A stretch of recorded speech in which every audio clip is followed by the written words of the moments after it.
What's going on, y'all? Welcome back to Actors Endurance, your number one podcast for the resilient artist. And we're getting ready to jump right in. You guys are going to love this episode because I don't think anyone has ever covered this before. So today we're going to talk about, Marlon, what are we going to talk about, Marlon? We're going to talk about the differences between Meisner and the method.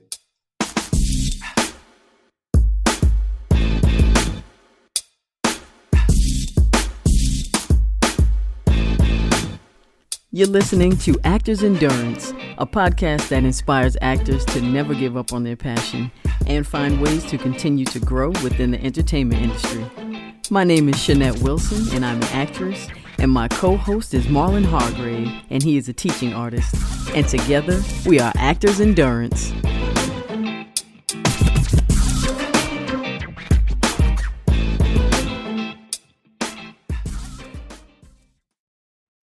Now, listen, I know a lot of y'all have heard of the method technique, but I also think a lot of y'all think that Meisner is the method.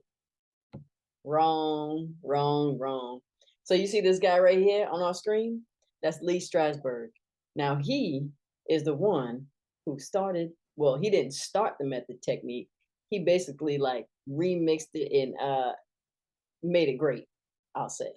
So he is the one really responsible for what we call today as the method technique.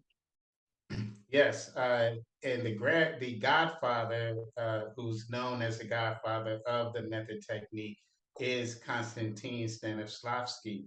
And Stanislavski is the one who taught Strasberg sort of the technique. And then, like Shanette just said, Strasberg kind of took it and really molded it into a technique. But the major part of this technique is that it works from the inside of your body, the thoughts, the emotions, the actual life experience of the character, and using the actor using their body as the vessel to express those characters' feelings, thoughts, and emotions. Yes, and that's why, like as Marlon says, you have to have a lot of life experience and variety of experiences in order to really be a strong actor. Because it's hard to drum up stuff that you have no idea about. If never been, if you've only lived in like a rural area and you've never been around a lot of crime, or you've never been to the city, you have no idea what it looks like, smells like, feels like. You have no idea, and you can't really just take a movie or listen to music and really recreate those things. So yeah, it's really important to have as many life experiences as possible. Yes, yes, yes. And you'll see why a lot of actors do it because if you so as a script is being written, more than likely you may have some relevant life experience, but if you've never been homeless, let's say, then you can't act like you're homeless. There has to be some sort of experience. So, homeless people normally have to do a bunch of things just to survive. So you'll have actors that will go out and really do as much as they possibly can and as safe as they possibly can to experience what it is to be homeless, to eat out of a trash can, to beg for food, to some actors have even stolen before, but for the most part, you want to be able to feel everything or as much as you can as the script will allow you to have the experiences as his character or as a character that's written. Yes, and speaking of experiences, why don't we show them some experienced actors that have used this method technique? Yes, absolutely. So So we're going to look these at, are some of the professionals that have used this. yes, and for all the actors, this is from IMDb, so it's legit. Yes. All right, we have actors like Daniel Day-Lewis, Christian Bale, Robert De Niro, the late Heath Ledger, Jim Carrey, uh, the Wa- other Joker. Joaquin Phoenix. Yeah. Joaquin, right. I want to call him Joaquin so bad. Joaquin Phoenix. Marlon Brando. Hey, that's a cool name, Marlon. Hey, come on. Nicolas Cage, Michael Caine, Angelina Jolie, I mean, the list goes on and on. You see Leonardo DiCaprio, Hilary Swank, Ryan Gosling, Tom Hanks. I mean, the list goes on. It's quite a few Right. because it's probably one of the older techniques that's still being used today. Oh, for sure. For sure. Yep, So it's an oldie but goodie. An oldie but goodie, y'all. yes, yes. Now, there are ways for actors to actually practice this and to keep their sanity. One of the caveats of it is that there's an extremeness to it, but you can use the extremeness to your advantage. So I've used the method before. I've actually literally gone out and slept on the streets before playing a homeless person. I did that in New York, which probably wasn't the best thing to do.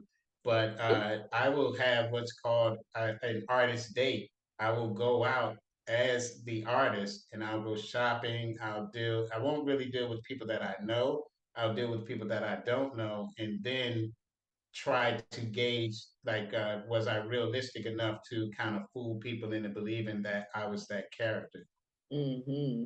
Yes, and I've done the same thing as well. When working on a character that was extremely sexy, I would go out and just run my errands, being as sexy as possible. But I would wear my least sexiest outfit because when you put on something sexy, you automatically feel sexy. So I was trying to make it really challenging for myself. So I would put on sweatpants, sneakers, gym clothes, and walk around just as sexy as I possibly can. It's interesting. It's a lot of Yes, and it's a lot of fun, and I think that one of the advantages of doing it like this is you're actually having your character do things that are outside of the script. And that way, when the script changes or circumstances change, you're not thrown so off. You still have your sense of character from the inside. And if you know your character from the inside, you can place your character anywhere on the face of this earth. And that character should still have sustainability. So as you're doing the technique, you really have to do the technique and then make a list of the things that work and the things that don't. And you have to make sure that not only is it outside of yourself, but it is true to the given circumstances. It has to be, the method is so that you don't use so much of yourself and you're able to tap into parts of yourself, but expressing the character 100%. yes, because if you do go to that extreme and you use too much of yourself, your mind cannot tell what is real or not. So whatever you're doing or saying, however you're behaving, your mind will believe that, and it can stay and stick in that place, and that's who you will end up becoming. So it's really hard to pull yourself out of a dark, deep place. Yeah, it's really difficult. So that's why it's really important to not go to certain extremes with these really deep dark characters, because sometimes you may not be able to come back from that. Like if you're playing a drug addict, it's not advisable to do drugs and try and do drugs just to portray that character in a realistic way, because that can lead you down a really bad bad hole, and you may not be able to climb out of. So Yes. Yes, and that's very important for an actor's health and an actor's your mental health.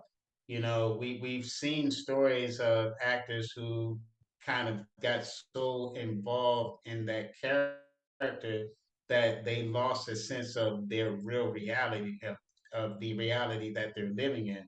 So, although I think it's a wonderful technique, I do believe that your mental health should not suffer because you're portraying a role. And I think that it's a large tool that you can use, but it shouldn't be your only tool. If you're only a method actor, then I would recommend highly that you get about two or three different techniques to kind of weigh yourself and balance all of that out. I've known actors to be very depressed actually after a performance, and it would take them months and months to rebound. Um, I have enough technique to where as soon as that character is done, I drop that character and I get back to Marlon immediately yeah. because these characters are not really good people. They're written with flaw, and I don't. It doesn't matter if you are the antagonist or protagonist. You're going to be written with flaw. So you have to, like Shanette just said, you have to embody that. You have to believe it in order for the audience to believe it. So if you're not in the suspension of disbelief, your audience will never be.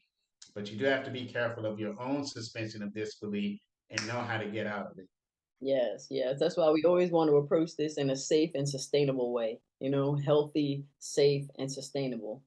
Um, so not only is the method technique amazing, but Meisner, one of my favorites. If you haven't read the book, please read that book. It's an amazing book.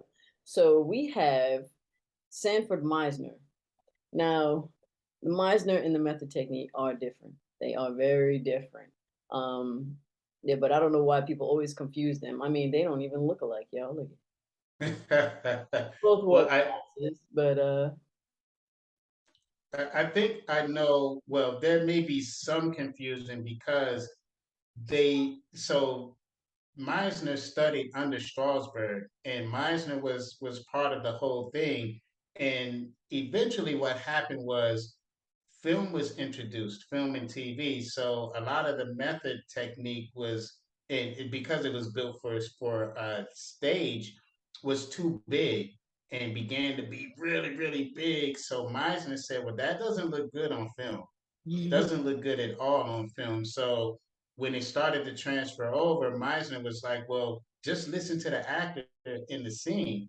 There's no need to talk like this with somebody sitting right in front of you. This is a stage technique. So he said, no, talk like this in front of somebody that's in front of you because this is a natural conversation. Mhm, So what Meisner's technique was able to do was bring natural acting to film to whereas method acting brought natural acting to stage.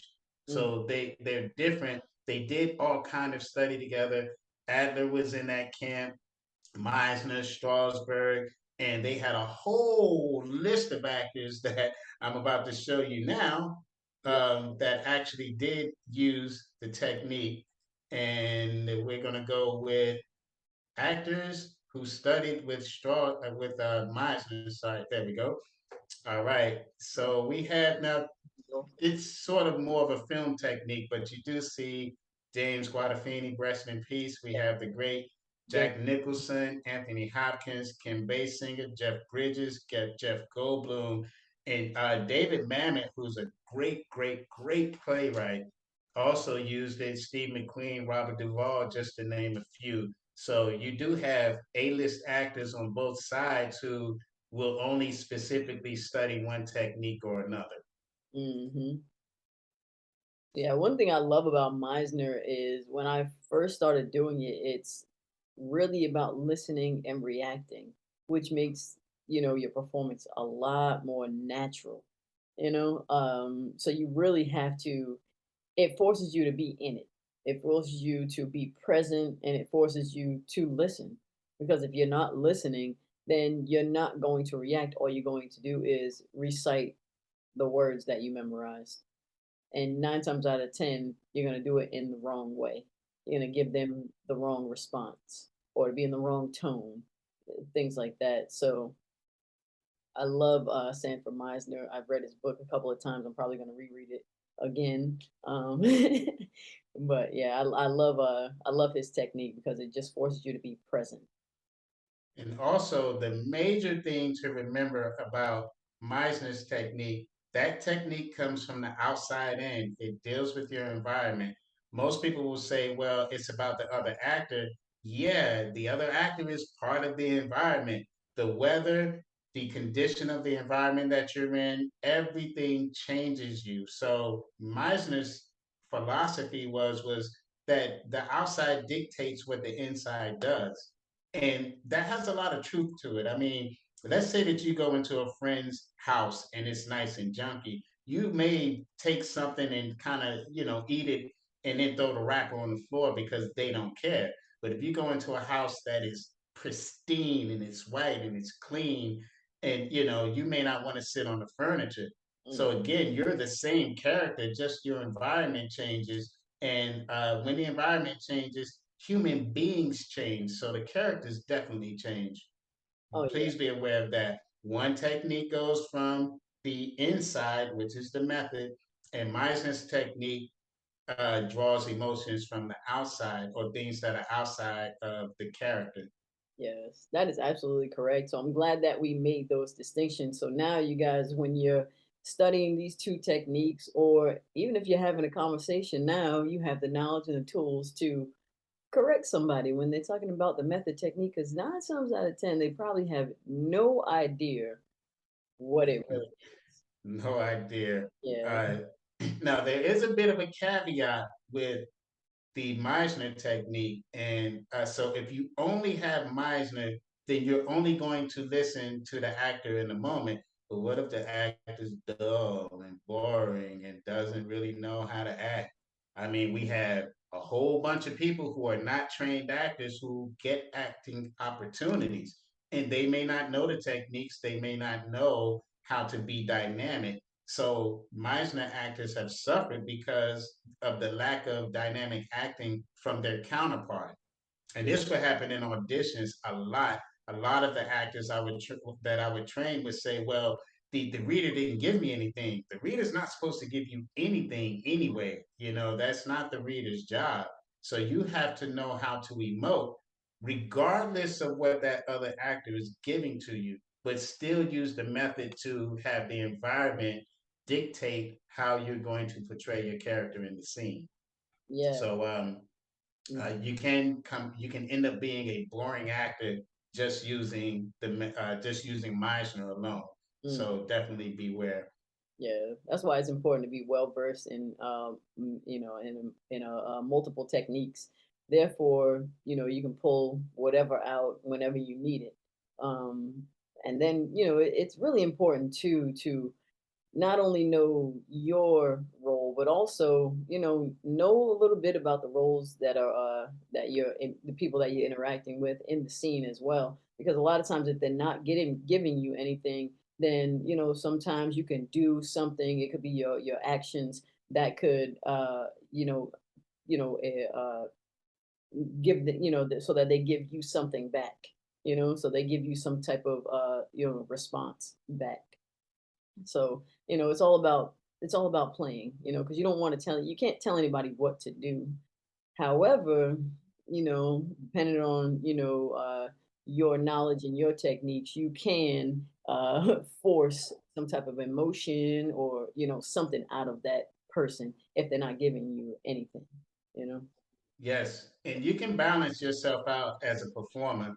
Me personally, I use a whole bunch of different techniques, but I still use the method and Meisner's technique, and I would actually sprinkle in some Adler in there as well. Um, but I use these techniques because so I'll go out as a character and experience life as a character from the inside. So when I did the homeless thing, not only did I experience that, but then I used Meisner's technique to help me understand how the environment changes the mentality of my character. So you can use these in combination, but if you try to choose one over the other, you'll be making a very big mistake. I reiterate this a lot. Acting techniques in general are never built to fix the acting as a whole. It is just to specifically address something that's lacking. So in this example, uh, as stage acting was coming over, and this goes back to Chekhov, Anton Chekhov, and those great playwrights, Bernard Shaw, those guys.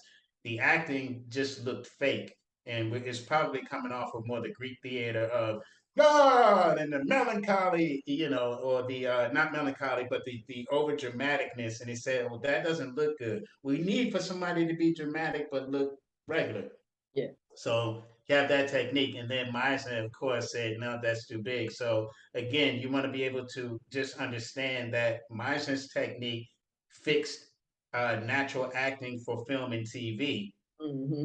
So, just kind of know in any other method or any other technique that you study, just realize that you're not going to fix all of acting with it. Try to understand what the issue that it's addressing so that you can make yourself a better actor, but then study another technique so that you can have more things in your toolbox. If you only have wrenches, then you have some stuff you may need a socket for. You Exactly. know, Exactly. so get your acting toolbox together, your toolbox of techniques. Hmm. Yep. I totally agree. Totally agree. So, Wait, wait a minute. You hear something? what? You hear something? No, is it coming through clear? No. Bam! Oh, wait Oh, a I minute. think that we're rolling in the two. And Adam, the acting tip of the moment, kaboom in your face. I'm going to reiterate Yeah. learning different techniques, learn as many as you can. I literally am proficient in 13 different techniques, but some of the techniques are for my stage acting as well. But I truly believe that if you only study one technique, you're going to hit a wall in your acting. And that one technique is not going to have enough substance to actually help you out when things get difficult. So having multitude of techniques, study with different teachers. Even though I'm a teacher, it's competition with teachers. I still recommend you study with different people because they'll be able to add something on to it. Um, Acting is almost as personal as a thumbprint. You take things that work for you, things that don't, you discard, and then you go on about your business. There is no one way to be a great actor. There are actually several different ways. Which one works for you is the only one that's important. Oh, that was wonderful. And now that we're all shook up from the daggone Adam. Boom! All right, y'all, we're gonna go with our quote for the day. And our quote comes from the late great Lee Strasberg. Now, of course, like all my quotes, this is amazing too. So Lee Strasberg says, if we cannot see the possibility of greatness, how can we dream it? Think about that one, y'all. Think about that one. If we cannot see the possibility of greatness, how can we dream it? That's so That's true. a great one. That's why I think Double vision proof. boards are important. That's why it's good for to write things down. That's why it's good to if you want that big old Ferrari, that nice Ferrari, go to the dealership and test drive it, sit in it. You have to see it before you can dream it, believe it, become it. So that's my quote of the day, coming from the wonderful late great Lee Strasberg. And yeah, I think that's gonna end our nice little podcast today with y'all. And I hope you guys enjoyed this episode. We're always dropping knowledges and bombs on y'all. So make All day, all day, every day. Yeah, every day, as we every say in day. DC, every day. Every day. Make sure y'all tune in on the 1st and the 15th of every month. We got new episodes for y'all. Always on actorsendurance.com. You see it up there. This is the website. You can always go on our website. That's where the podcast will be on the 1st and the 15th. There we go. You can also check us out on YouTube. All of our episodes are up on there. Spotify, you can listen to the podcast on there. And yeah, follow us, like us, and subscribe on all social media. And with Yes. that being said, I think we up out of here. Get up out of here. All All right. right. One, two, three.